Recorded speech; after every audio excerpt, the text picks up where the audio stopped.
Welcome to the Casting Across Fly Fishing Podcast. I'm Matthew of castingacross.com, where I explore the quarry and culture of fly fishing. This is the 237th episode of the podcast, which is a lot of episodes. But this one, we're going to be talking about something that we haven't talked about in the previous 236, at least at length we haven't. We're going to be talking about getting into bamboo fly rods and why you might want to do this, even if you don't have a couple $1,000s to spend, how this is still something that you can do. But before I get to that, because we are only a few episodes away from the 240th episode of the podcast, I did want to encourage you, if you had any questions, if you had any comments, if you had any accusations, please send them my way, Matthew at castingacross.com. If I had said something in recent podcast episodes that you thought was worth interacting with, I'd love to hear it. And then on the 240th episode, what I always do is take 3 or 4 emails, social media comments, direct messages, and interact with those on the air. Of course, if you prefer not to have it be on the air, make sure you say that. I've had a couple of those also, and thankfully I haven't aired anyone's dirty laundry on the podcast yet, but there's still time to make that mistake. So like I said, bamboo fly rods. Now, when you think of traditional fly fishing, what do you see? You see the tweed jacket, and you see the wicker creel, and you see the click pawl reel and the bamboo fly rod, casting dry flies that someone has plucked right off of their hat brim and tied on, and they've caught a rising trout. I mean, that's the picture book Norman Rockwell fly fishing imagery, right? Well, yes, that's definitely what bamboo rods were used for. There was a time where bamboo was really your only choice. Bamboo or cherry wood or some other type of natural material like that, back before fiberglass and certainly before graphite came in and became the predominant material that is used in fly fishing. But just like many other things in this world, just because something is an older technology doesn't mean it is an obsolete technology.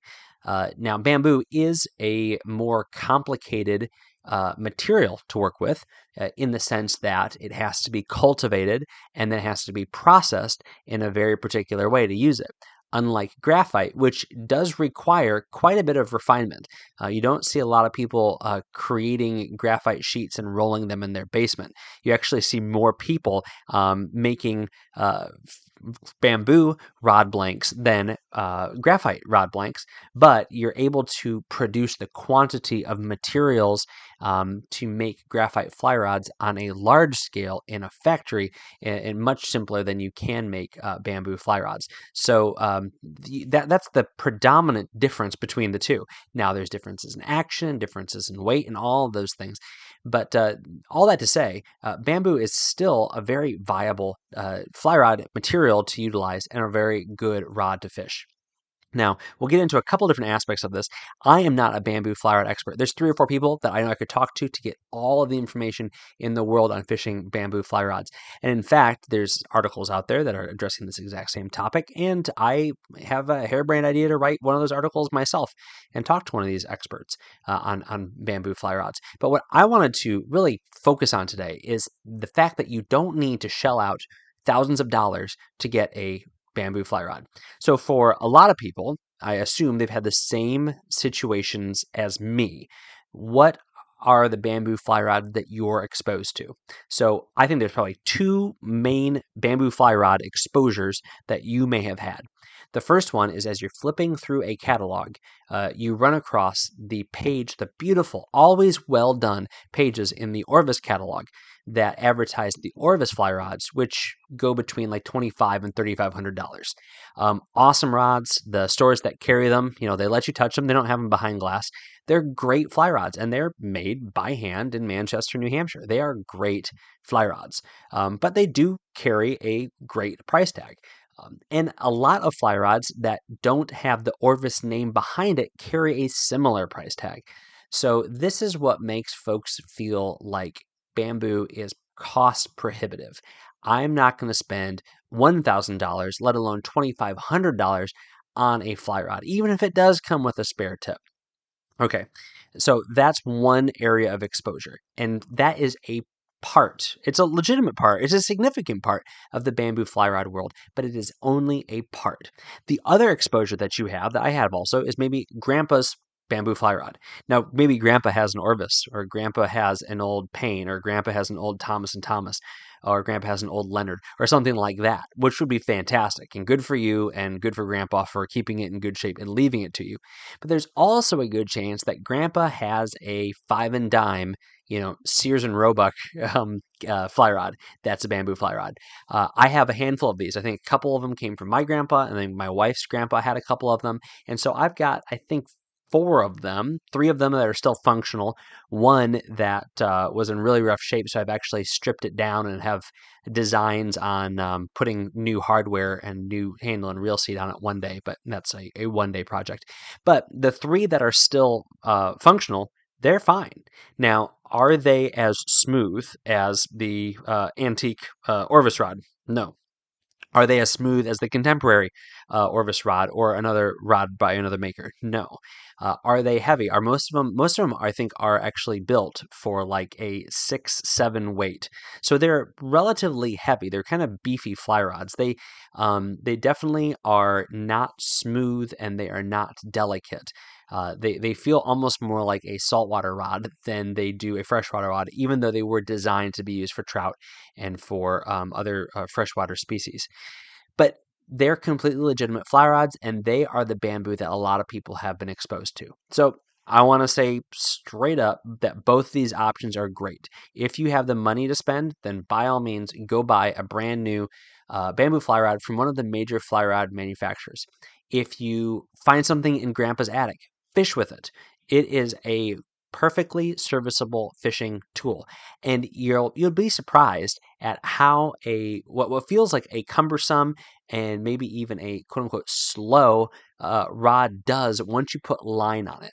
That the rod wiggle, which I think we've all done. We've gone to a fly shop, we've grabbed a rod off the rack, we've wiggled it as if we are imitating something that we are doing on the stream, when in fact, just wiggling a fly rod devoid of any line running through its guides and out of its tip is about the most nonsensical thing you could do when making comparative choices regarding purchasing a fly rod. But it's about the same thing when you grab a big, heavy, old bamboo rod. If you just wiggle it around, it is going to feel heavy and it is going to feel slow. But put on the appropriate line and maybe even underline it a smidge. For some of these rods that have designations, usually letter designations that correspond to something like a 7 weight, throw a high quality 6 weight line on there and give it a cast. You don't need to find a reel that looks like it matches. You don't need to find an old Fluger medalist. But if you had one, that's great. You can put on your big fancy new trout reel with a good 6 weight line and see how that rod casts. And you might be surprised at how that rod actually functions. But you can hop online, and I did today. I spent some time looking around. You can get online and find a bamboo fly rod, custom-made bamboo fly rod for in the mid $400 to $600 range. Is this going to be the best fly rod you can buy? Absolutely not. But I know that you can get some incredibly good custom fly rods for between $900 and $1,200. In fact, I think my rod, which I probably got 15 years ago, custom made, I think it was only about $1,400, but it was cream of the crop fly rod at the time from a local manufacturer. Now, you can get on and find used fly rods in the $200 to $500 range. So you're really talking about a similar price point to a mid-priced graphite fly rod. And you can find them from those reputable manufacturers. They might have a couple of cosmetic issues because they are an older fly rod, or it might be from a brand you've never heard of, because there are lots of local guys who are out there making lots of fly rods. And just like with graphite or just like with fiberglass, people will use them and then they will consign them in a fly shop or they will sell them online. And they're going to be selling them at 30% of what they paid for it. So if they're selling a 15, 20-year-old locally made bamboo fly rod that they spent $1,000 on, then it's not unreasonable that you're going to pay $300 to $500 for that rod. And it's still a great rod. So those are kind of three choices. You either buy it brand new, spending a lot of money. You buy something secondhand that is probably worth a good amount of money, but it's of course you're not going to get the same amount of money that you put into it. So you're going to be able to get a good deal if you're getting it secondhand, or you're going to find that five and dime rod that really, there's 1,000 of them out there in every antique store and fly shop and things like that. So you're not going to be getting the best thing in the world, but you're going to be getting an opportunity to fish bamboo and kind of put your toe in, which a lot of our grandparents, if you're in my generation, or parents, if you're a little older than me, that's how they probably had their first introduction to fly fishing, specifically fishing with a bamboo rod, because that was their only option at the time, with the exception of a few kind of aberrant materials. But why would you want to do this? I've talked really at this point, why would you want to spend money, whether it be, $50 or $5,000 on a bamboo fly rod? Why would you want to do this? Well, I have a few reasons why I like fishing bamboo. First and foremost, it is just another way to fish. There are in my arsenal, I have graphite, fiberglass, and bamboo 4-weights, and I will hold all of them in my hands, and I will say, "How do I want to fish today?" And I make a judgment call. Sometimes it's very pragmatic. I have to make this type of cast, I have to make this type of presentation, I have to fit in this kind of space, and so this is the route I'm going to go with. And usually, if I'm having to make those pragmatic choices, I end up in graphite. But if I have more space and I have more flexibility and I have more options in my presentations, then I am going to usually go with the fiberglass or even the bamboo. And so it gives you those choices. Now, you can fish an incredibly slow fiberglass or an incredibly slow graphite rod, and it's going to give you a similar sensation to fishing bamboo. So it's not a cut and dry thing. But more often than not, especially with older rods and even with contemporary rods, you're going to find a much slower stroke. Now, this does a few things for you. This allows you to slow down as you fish. I know a lot of people who fish bamboo remark on how they enjoy how it slows them down. You're not generating super fast, quick line speed, so that the cast is really more of an athletic motion than it is a kind of choreographed, smooth motion. The idea that people like to feel their fly line in the air. You don't get that on a 25-foot cast with a fast or medium fast action graphite rod. You do get that when you're fishing bamboo.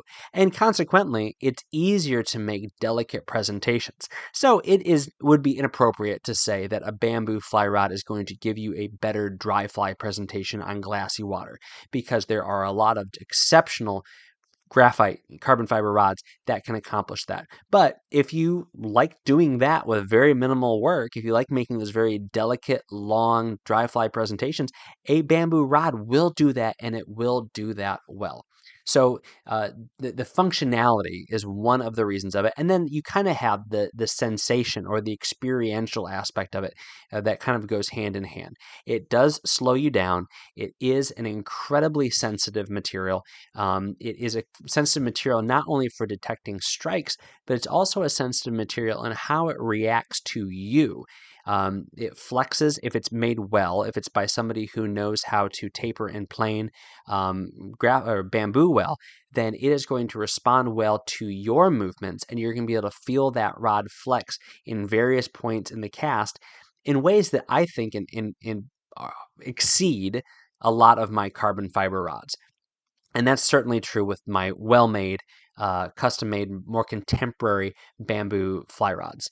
Not so much in those 5 and dime, 7.5-foot 7-weights. Although you do get really good feel with those in the cast. So you have the experiential aspect of it, you have the sensational aspect of it, but then you also have the historical aspect of it. And this is something that I don't think that we should poo-poo just because it doesn't necessarily translate into more fish. So using grandpa's rod versus using the rod you bought yesterday probably doesn't have a great effect on how many fish you catch. In fact, if you use a more contemporary rod that allows for faster line speed, it's lighter in your hand, there's a very good chance that it will outproduce over a longer sample size than something that is more archaic and maybe is a little bit more cumbersome, a little bit more tiring on you, and you're going to start to lose your edge as you use it over the course of the day. But we're not in this just to catch fish. We're not in this just to catch the most fish or the biggest fish. Now, there may be times in our life when that's what we want, but if you are willing to go out and find a old fly rod, get online and pour through pages and pages of eBay or Etsy or your local message boards and trying to find a bamboo fly rod that was made locally, that fits the kind of fishing that you want to do, there's a good chance that you are in it for more than just catching volume or quality of fish. So The quality of using a bamboo fly rod is kind of tethering yourself to the people that have fished before you, tethering yourself maybe even to grandpa or dad or great grandpa or your uncle, and using that junky 5 and dime fly rod that is really cumbersome to cast. But you know what? It gets that bass popper out there just fine. And when that fish hits, that rod doubles over and is a lot of fun to fight a fish with. That is a reason to fish bamboo. So, are there more reasons? Absolutely.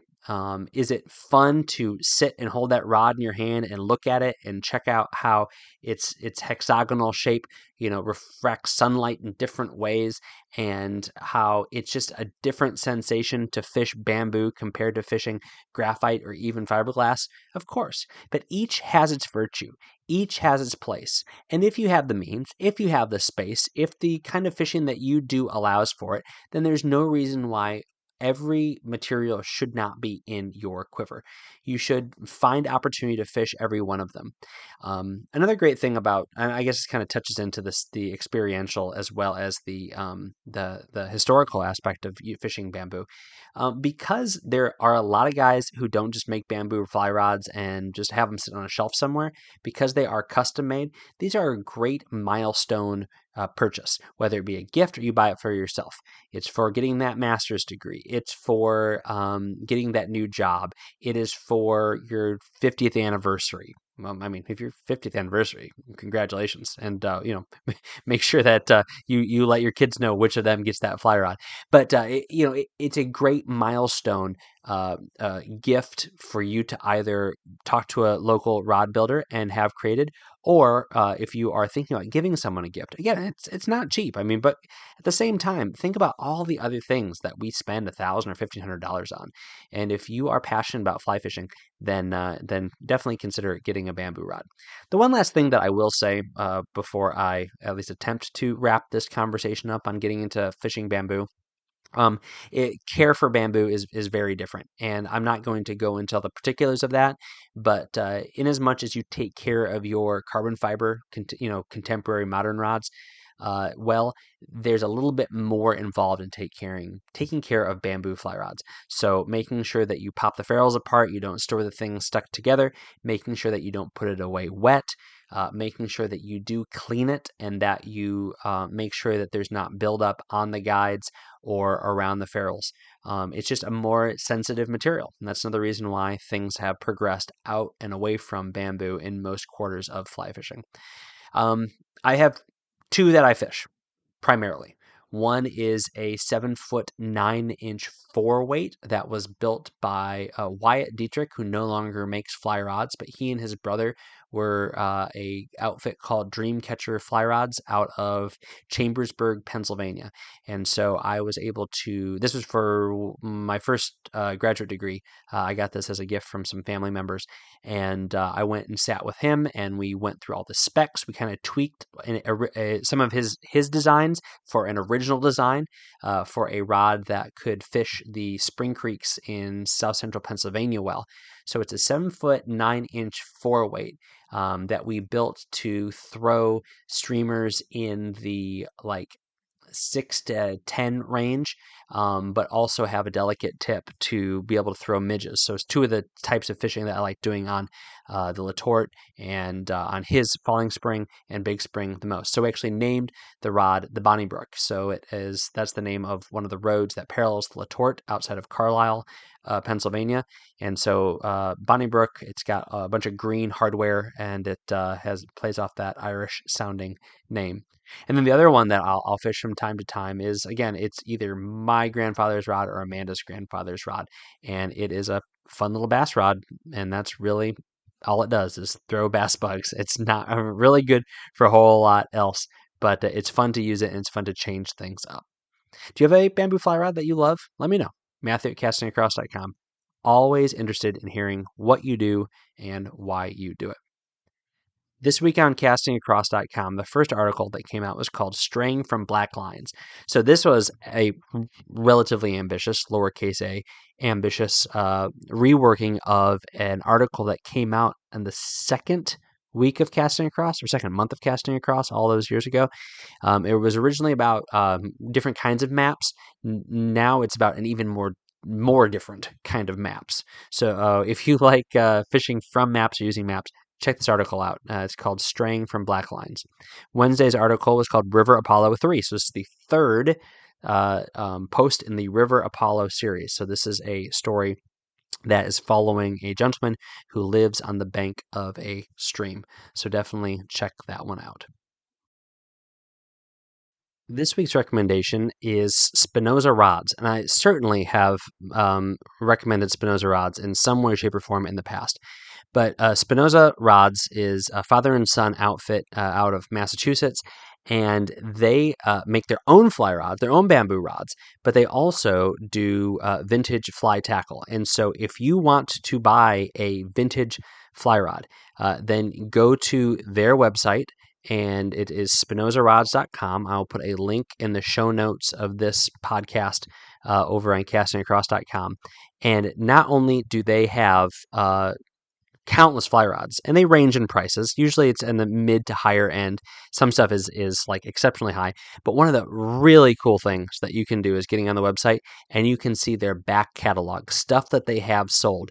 And it is just absolutely, I don't use like fishing porn phrase very much because it's pretty crass and nasty. But at the same time, it is just beautiful rods and reels. Jonas's photography is spectacular, so it's just a real treat to look through these fly rods. And everyone, you never know. Once in a while, you might run into something that it fits your price range, or maybe it triggers some sort of nostalgic note in your brain, and you want to pursue it. And they'll get it to you. And if they're selling it, then it is you can take it from me. It is quality stuff. So definitely check out Spinoza Rods. And once again, you'll find a link to them on this podcast's show notes over at castingacross.com. Thanks for listening to the Casting Across Fly Fishing Podcast. Please subscribe in your favorite podcast app and then rate the podcast in iTunes. Then head over to castingacross.com for 3 posts a week on the people, places, and things that go into the pursuit of fish.